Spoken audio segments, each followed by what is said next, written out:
Welcome, dear listener, to the Deep Dive. Today we're embarking on a fascinating journey, really, into the microscopic world of bacteria, our mission. To unpack something truly fundamental about life itself, how genes are precisely turned on and off. It's an in-depth exploration inspired by Chapter 14 of Genetics, Analysis and Principles by Robert J. Brooker. We're focusing specifically on gene regulation in bacteria. Yeah, we're going to pull out the key insights into these, intricate mechanisms that let bacteria adapt and thrive by controlling exactly what their genes are doing. Exactly. I mean, think about it. A single-celled bacterium, it's constantly being hit by changes in its environment, temperature shifts, different nutrients available, maybe stress. How on earth does it manage to make just the right proteins at just the right time and, in just the right amounts, all without wasting precious energy? It's like a tiny, self-optimizing factory. That's really the beauty of gene regulation. We'll explore everything from the basic controls, like these molecular on and off switches, to the elegant complexity of specific systems. Things like the famous LAC and trap operons. We'll even discover how RNA itself can, kind of surprisingly, act as a genetic switch. Okay, let's dive in. So, first off, if a bacterium is so small, why does it even bother with all this complex regulation? Why not just, make all proteins all the time and be done with it? That's a great question, and it really boils down to efficiency, pure efficiency. Now, some genes are constitutive, meaning they're basically always on. They make essential proteins the cell needs constantly. Right, the basics. Exactly. But for most genes, constantly churning out proteins when they're not needed is a huge energy drain. Imagine like running every single light and appliance in your house 24/7. Oh, yeah. My electricity bill will be through the roof. Precisely. For a bacterium, saving that energy gives it a massive competitive edge, especially when resources are scarce. It's really critical for survival in a world that's always changing. That makes total sense. It's like having a custom toolkit, but you only open the specific toolbox you need for the job at hand. What are some, real-world examples where this kind of molecular decision-making is vital? Oh, absolutely. Think about metabolism, how a bacterium breaks down sugars. Enzymes for a specific sugar, say lactose, are only needed when lactose is actually there. Why make them if there's no lactose to break down? Waste of resources. Exactly. Yeah. Or responding to sudden environmental stress like a heat shock. Special protective proteins are only made when that stress happens. Even proteins for cell division are regulated. They're produced only when the cell is truly ready to divide. It's all about being prepared, but, not wastefully over-prepared. So if we're talking about the whole gene expression pathway, DNA to RNA to protein, where along that line do bacteria typically exert most of this control? Right, so gene expression is definitely a multi-step process. You've got transcription, translation, even modifying proteins after they're made. Regulation can happen at any of these stages. But in bacteria, the most common way, and often the fastest, is by influencing the initiation of transcription, that very first step, copying DNA into RNA. Ah, okay. So we're essentially turning the faucet on or off right at the source. Yeah. Or maybe just adjusting the flow of RNA synthesis. And how do they do that? There are two main types of molecular players involved, right? Exactly right.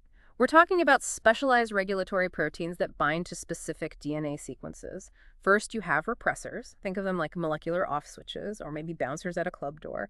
They bind to the DNA and actively inhibit transcription. They block RNA synthesis. We call this negative control. Okay, stops it. Then you have activators. These are the on switches or maybe the VIP pass. They bind to DNA and actually increase the rate of transcription. This is known as positive control. Makes sense. But these proteins, they don't act in a vacuum, do they? I remember reading about small effector molecules that also play a big part in deciding whether these switches get flipped. Yeah, and what's fascinating here is that these effector molecules don't usually bind directly to the DNA themselves. They act more like molecular keys. They bind to the regulatory proteins, the repressors or the activators, and cause them to change shape. A conformational change. Ah, shape-shifting proteins. Pretty much. And this change in shape then dictates whether that protein can or cannot bind effectively to the DNA. So an inducer is an effector molecule that increases transcription. It might do this by binding to a repressor and, pulling it off the DNA. Or it could bind to an activator and help it get on the DNA. Genes regulated like this, they're called inducible genes. Okay, inducible. Makes sense. On the other flip side, you have a copressor or an inhibitor. These effector molecules decrease transcription. A core pressor usually binds to a repressor, but instead of pulling it off, it actually causes it to bind to the DNA. While an inhibitor typically binds to an activator and prevents it from binding DNA, genes regulated by these are called repressible genes. Repressible, inducible. Okay. If we want to see this whole elegant system in action, the lac operon in E. coli is the absolute classic example, isn't it? It's almost like the Rosetta Stone for understanding bacterial gene regulation. It truly is. Yeah. Yeah. Our foundational understanding really came from the pioneering work of Francois Jacob and Jacques Monod back in the 1950s and 60s. They were observing something they called enzyme adaptation in E. coli. This remarkable fact that enzymes for breaking down certain things, like lactose, only seemed to appear after the bacterium was actually exposed to that substance. So what happened when they gave E. coli some lactose? What did they actually see? They saw this dramatic, almost immediate increase. I mean, sometimes up to 10,000-fold in the levels of enzymes needed to actually use lactose.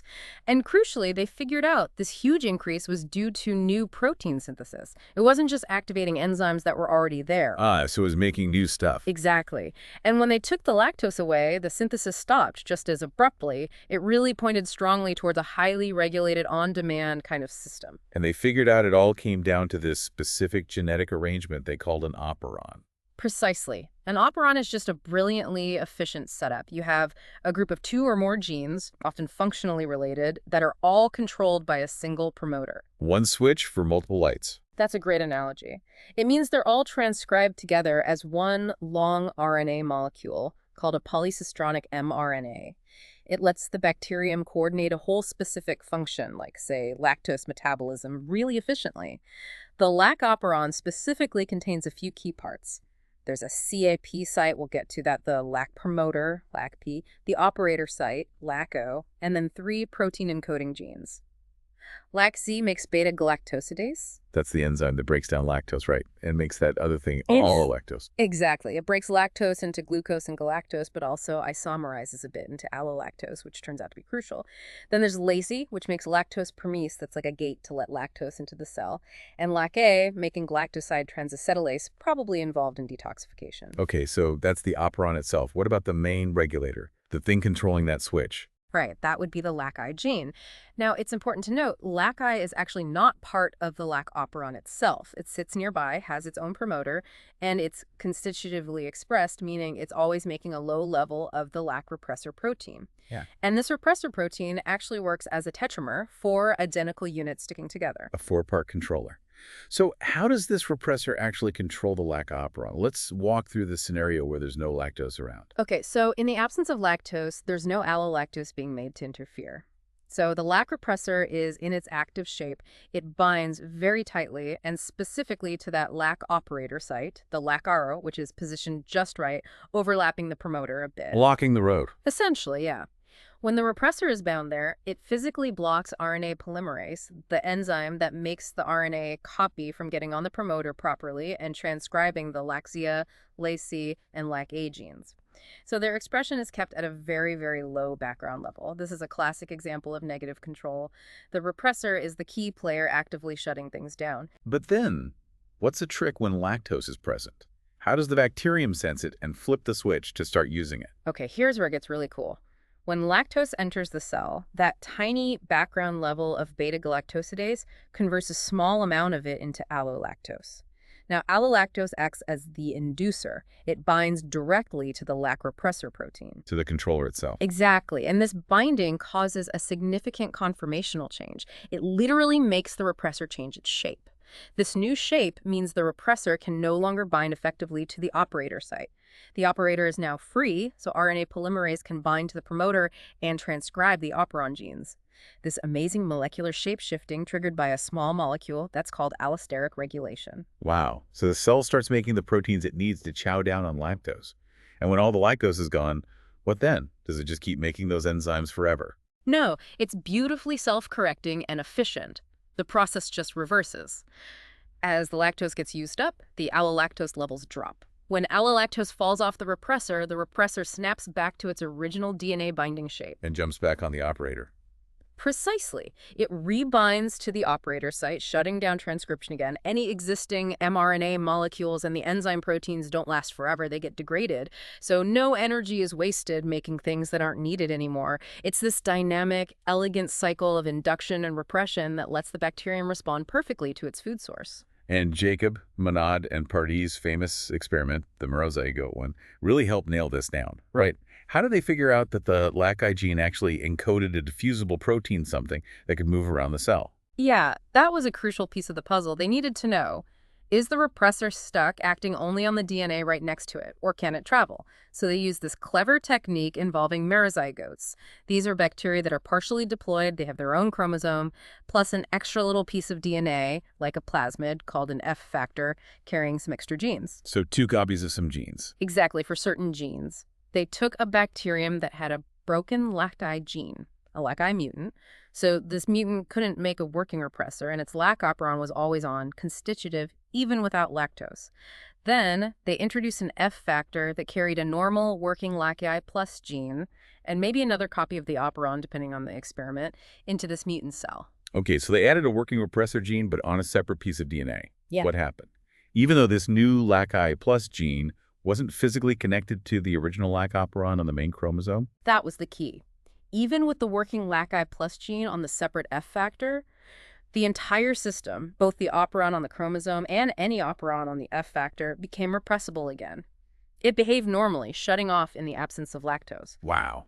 This proved that the product of the LACI gene, the LAC repressor protein, must be a transacting factor. It can diffuse through the cytoplasm, find, and act on any suitable operator site, no matter which piece of DNA it's on. It's mobile. Exactly. In contrast, the LAC operator site, LACO itself, is a cis-acting element. It only affects the expression of genes located immediately downstream on the same piece of DNA. It has to be adjacent.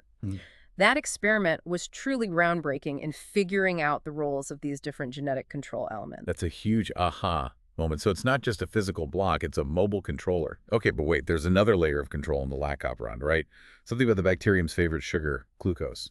Yes, absolutely. That's catabolite repression, and it adds another layer of, well, bacterial intelligence. E. coli, if given a choice, strongly prefers glucose over lactose. It's just easier to metabolize. If both sugars are present, it will use up all the glucose first. You can actually see this in its growth curve. It's called dioxic growth, like 2 distinct phases. It eats the easy stuff first. Pretty much.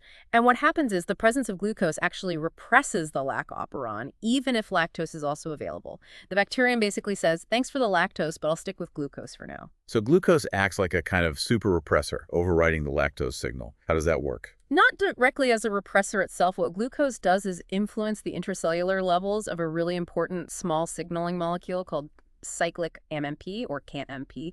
High glucose means low CANMP. Low glucose means high CAMP. Okay, so glucose controls CANMP levels. Yeah. How does CAMP affect the LAC operon? CAMP acts as a partner for another regulatory protein called catabolite activator protein, or CAP. When glucose levels are low, CAMP levels go up. This high CAMP binds to CAP, and this CAMP-CAP complex then binds to a specific DNA site near the LAC promoter, called the CAP site. This binding acts like a turbocharger. It significantly enhances RNA polymerase's ability to bind the promoter and initiate transcription. It's positive control. So low glucose, high CAMP active CAP equals boosted transcription if lactose is also present. Exactly. But now consider the opposite. When glucose levels are high, CAMP levels drop. Without enough CAMP, CAP cannot bind effectively to the CAP site. So even if the LAC repressor is inactive because lactose is present and has pulled the repressor off the operator, the lack of CAP binding means that transcription of the LAC operon is actually quite low. So it needs both the repressor gone and CAP present for really high expression. This is brilliant. It means the bacterium has this incredibly sophisticated decision-making system built right in. Let's just quickly recap the 4 key scenarios, make sure we've got it. Scenario 1, only lactose is present. Right. Repressor is inactive due to allolactose. Glucose is low, so CAMP is high. CAP is active and bound. Result: high transcription of the LAC of operon. Let's use that lactose. Okay. Scenario 2, no lactose, no glucose. No lactose means the repressor is active and bound to the operator. Glucose is low, so CMP is high, and CAP would be active, but the repressor blocks everything anyway. Result: very low transcription. The repressor wins. Got it. Scenario 3, Both lactose and glucose are present, the mixed diet. Okay, lactose is there, so the repressor is inactive. But glucose is also present, meaning CMP levels are low, so CAP is inactive and not bound. The operon is transcribed because the repressor is off, but only at a low rate because it lacks that CAP boost. The cell prioritizes the glucose first. Makes sense. And finally, scenario 4. Only glucose is present. Easy one. No lactose means the repressor is active and blocking the operator. High glucose means CMP is low and CAP is inactive. Result: very low transcription of the lac operon. Both factors are essentially keeping it shut down tight. It's just astounding how precisely these bacteria have evolved to manage their energy resources based on what's available. And the story didn't stop there, did it? Later studies using things like X-ray crystallography to see the molecules showed the lac-repressor interaction was even more complex. That's right. It turned out the lac operon actually has 3 distinct operator sites, O1, O2, and O3. And the lac repressor, being a tetramer, can actually bind to 2 of these sites simultaneously, usually the main one, O1, and either O2 or O3. When it does this, it causes the DNA between the bound sites to bend and form a physical loop. Looping the DNA. Exactly. This looping structure makes it even harder for RNA polymerase to access the promoter and initiate transcription. It adds another layer of security to the repression, making the off state even more definitively off. Incredible detail. Okay, let's switch gears a bit. Moving from breaking down sugars, catabolism, to building essential molecules like amino acids, anabolism. The trap operon, the one for making tryptophan, also has a fascinating regulatory strategy, but it's a bit different, isn't it? Indeed. It shares some features but has its own unique twists. Like the lac operon, it uses a repressor protein, predictably called the TREP repressor, which is encoded by a separate gene, TRPR. Now, when tryptophan levels inside the cell are low, the cell needs to make more. In this state, the TREP repressor is actually inactive on its own. It cannot bind to the operator sequence of the trap operon. So transcription of the tryptophan biosynthesis genes proceeds. Okay, so low tryptophan means the operon is on. Right. But when tryptophan levels get high, the cell has enough, it doesn't need to make more. In this situation, tryptophan itself acts as a co-repressor. It binds to the inactive TRIP repressor protein. This binding causes the repressor to change shape and become active. This activated repressor tryptophan complex can then bind effectively to the operator site and inhibit transcription. Ah, so the end product of the pathway, tryptophan, helps shut down its own production when levels are high. That's classic feedback. Makes perfect sense for an anabolic pathway, but there's something else, right? A second layer of control specific to TRAP called attenuation. Yes, and attenuation is one of the most elegant examples of gene regulation you'll find anywhere. It literally means weakening or lessening. What happens is transcription starts, but it can be prematurely terminated, stopped short, before the RNA polymerase even gets to the main enzyme coding genes. It's like a fine-tuning knob on top of the main on-off switch provided by the repressor. Stopping transcription mid-sentence. How on earth does a cell manage that? It's ingenious, and it involves coupling transcription and translation, which can happen simultaneously in bacteria. There's a special sequence on the mRNA just after the promoter and operator called the attenuator sequence. This region includes a short segment called TRPL, which encodes a tiny leader peptide. And here's the absolute key. This leader peptide sequence contains 2 tryptophan codons right next to each other. 2 tryptophan codons. Okay, why is that important? Because the availability of tryptophan in the cell directly affects how quickly the ribosome can translate those codons. The mRNA transcribed from this leader region, TRPL, can fold into different stem loop structures. And the structure it forms depends on whether the ribosome stalls at those TRIP codons. Okay, walk me through it. What happens if tryptophan is low? If tryptophan is scarce, the ribosome translating that tryptopyl leader peptide will reach the 2 tryptocodons and stall because there isn't enough charged tRNA carrying tryptophan, tRNA, available. This stalling physically prevents a specific stem loop structure, called the 3,4 loop or terminator loop, from forming further down the mRNA. Instead, an alternative loop, the 2,3 or anti-terminator loop, forms. This 2,3 loop does not signal termination, so RNA polymerase just keeps going, transcribing the rest of the TRIP operon genes needed to make more tryptophan. Wow. The ribosome stalling actually signals keep going. What happens if tryptophan is high? If tryptophan is abundant, there's plenty of charged tRNA trap. The ribosome doesn't stall the trap codons. It sails right through the leader peptide sequence and reaches a stop codon shortly after. Because the ribosome moves quickly and clears that region, it allows a different stem loop structure to form downstream the 3,4 loop. This 3,4 stem loop is a transcriptional terminator. Its formation signals RNA polymerase to detach from the DNA, effectively attenuating or stopping transcription before the main structural genes are made. It's incredible. The cell literally reads the tryptophan level by how fast the ribosome moves over those codons and uses that to decide whether to continue making the full message or not. It's like a molecular sensor and brake pedal combined. It truly is remarkable, and this mechanism highlights a general trend we often see. Inducible operons, like LAC, the ones turned on by a substance, often encode catabolic enzymes for breaking down things. The substance itself, or a derivative like allolactose, acts as the inducer. Makes sense. Turn on the breakdown crew when the thing to break down arrives. Exactly. Conversely, repressible operons, like TRIP, the ones turned off by a substance, commonly encode anabolic enzymes for building molecules. Here, the final product of the pathway, like tryptophan, often acts as a core oppressor, shutting down synthesis when enough product has accumulated. It's all about efficient resource management and feedback.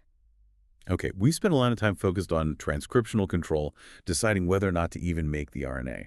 But you mentioned earlier that regulation can also happen at later stages, right? Okay. After the RNA is made, or even after the protein itself is formed. Yes, absolutely. And these later stages often allow for much faster responses because you're not waiting for new RNA or protein synthesis to happen. So you have translational regulation. This usually targets the initiation step of making protein from the mRNA. You can have translational repressors, which are proteins that bind directly to the mRNA, often near the ribosome binding site, the Cheyenne-Dalgarno sequence in bacteria, and physically block the ribosome from attaching or starting. Like another layer of blocking, but on the message, not the gene. Exactly. Or sometimes these repressors stabilize a secondary structure, a fold, in the mRNA itself that hides that ribosome binding site, making it inaccessible. Another really cool mechanism at this level is antisense RNA. This involves a small RNA molecule that is perfectly complementary in sequence to a portion of a specific mRNA, like two sides of a zipper coming together. A targeted silencer RNA. Pretty much. For example, in E. coli, there's a gene called MICF that produces an antisense RNA. Under conditions of high salt concentration, osmotic stress, this MICF RNA binds to the mRNA that codes for a major outer membrane protein called OMP-F. This binding forms a double-stranded RNA region, and that duplex simply prevents the ribosome from translating the OMP-F mRNA into protein. It's a way to quickly shut down production of that specific protein under stress. Clever. And then there's regulating the protein after it's already been made. That sounds like the absolute fastest control mechanism. That's post-translational regulation, and yes, it is indeed the fastest way to control protein function, often happening in milliseconds to seconds. You're not changing how much protein there is, but whether the existing protein is active or inactive. A very common and elegant example is feedback inhibition, which we touched on with TREP. In many metabolic pathways, the final end product can directly bind to and inhibit the activity of the very first enzyme unique to that pathway. So the product shuts down its own assembly line at the very beginning. Precisely. This first enzyme is often an allosteric enzyme. It has its normal active site where it does its chemical reaction and a separate regulatory site, or allosteric site. When enough end product accumulates, it binds to that regulatory site, causing a shape change in the enzyme that temporarily shuts down its catalytic activity. This prevents the cell from wastefully making too much of something it already has plenty of. Instant off switch. Exactly. Proteins can also be switched on or off by covalent modifications. This means adding or removing small chemical groups. Things like adding a phosphate group, phosphorylation, an acetyl group, acetylation, or a methyl group, methylation. These modifications are usually reversible and can transiently alter a protein's shape, interactions, or activity, acting like another kind of molecular on-off switch for its function. Okay, this next one feels different. It's a relatively newer discovery, isn't it? The idea that RNA molecules themselves, not just proteins, can act as regulatory switches. Yes, riboswitches. Discovered largely in the early 2000s, this was a really exciting development. Riboswitches are specific regions found within certain RNA molecules, usually in the untranslated regions of mRNAs, that can fold into two or more distinct, stable, three-dimensional shapes. The RNA itself folds differently. Yes. And the key is that the binding of a specific small molecule, often a metabolite, like a vitamin or an amino acid precursor, causes the RNA to flip from one conformation to the other. This conformational change, this switch in RNA shape, directly regulates gene expression. So the RNA is sensing the environment and controlling its own fate, or the fate of the gene it came from. It's not just a passive messenger anymore. How do they actually pull this off? They're surprisingly versatile and seem quite widespread, especially in bacteria. They can regulate gene expression at different levels, transcription, translation, even RNA stability or splicing. The splicing is more relevant in eukaryotes. Let's take an example. In the bacterium Bacillus subtilis, there's a riboswitch that responds to TPP, which is thiamine pyrophosphate, an active form of vitamin B1. When TPP levels inside the cell are low, the cell needs to make more.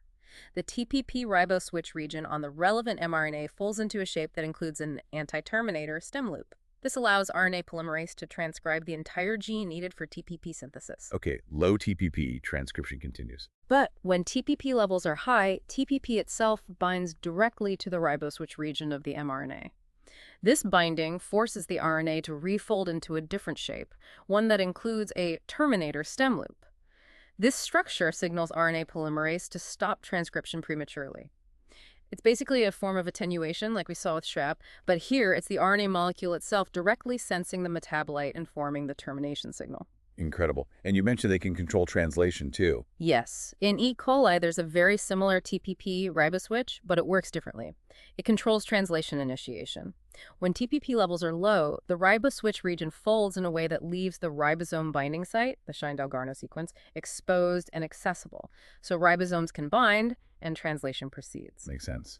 Low TPP make the protein. But when TPP levels are high, TPP binds to the riboswitch, causing the RNA to refold. In this new conformation, the ribosome binding site gets sequestered, hidden within a stem loop structure.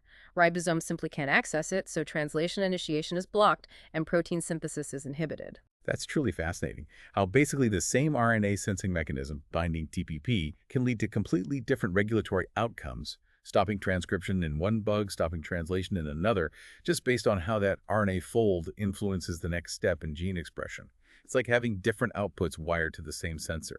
Wow, okay. We have really covered a lot of ground today. I mean, from the fundamental why bacteria even need to regulate their genes, all the way to this intricate dance of repressors, activators, and this clever small effector molecules. Yeah, we saw how the lac operon uses both negative control with the repressor and positive control with CAP to make sophisticated decisions based on sugar availability, and how that classic Jacob-Monod and Pardee experiment so elegantly showed that the repressor was a diffusible transacting factor. Right, and then the trepoperon gave us that incredible example of attenuation, where transcription itself gets fine-tuned mid-process based directly on the availability of the end product, tryptophan. And we didn't stop at transcription. We peeked into how translational repressors and antisense RNA can put the brakes on protein production even after the message is made, while things like feedback inhibition and covalent modifications allow for these lightning-fast adjustments to the activity of proteins that are already present. It really just underscores how perfectly optimized these tiny organisms are for survival and, importantly, efficiency in a world that's constantly throwing curveballs at them. Absolutely. These mechanisms, as detailed so well in texts like Brooker's Genetics, Analysis and Principles, really highlight the remarkable adaptability baked into the bacterial genome. The simplicity and elegance of some of these molecular switches are truly inspiring, especially when you think about how much control they achieve with relatively few moving parts. So maybe a deeper thought for you, our listener, to carry forward from this deep dive is this. Think about how these bacterial mechanisms, which have been honed by literally billions of years of natural selection, might offer clues or perhaps even blueprints for tackling complex biological problems. Maybe in our own cells, understanding human diseases, or even in the cutting-edge field of synthetic biology, where scientists are trying to engineer life with new functions. Yeah, these little single-celled organisms have essentially perfected molecular logic gates and feedback loops that engineers are still striving to replicate robustly. It's a potent reminder of nature's ingenuity, really. Well, we certainly hope this deep dive into the fascinating world of bacterial gene regulation has given you a fresh perspective and maybe sparked some exciting new insights. Thank you so much for being part of the Last Minute Lecture family.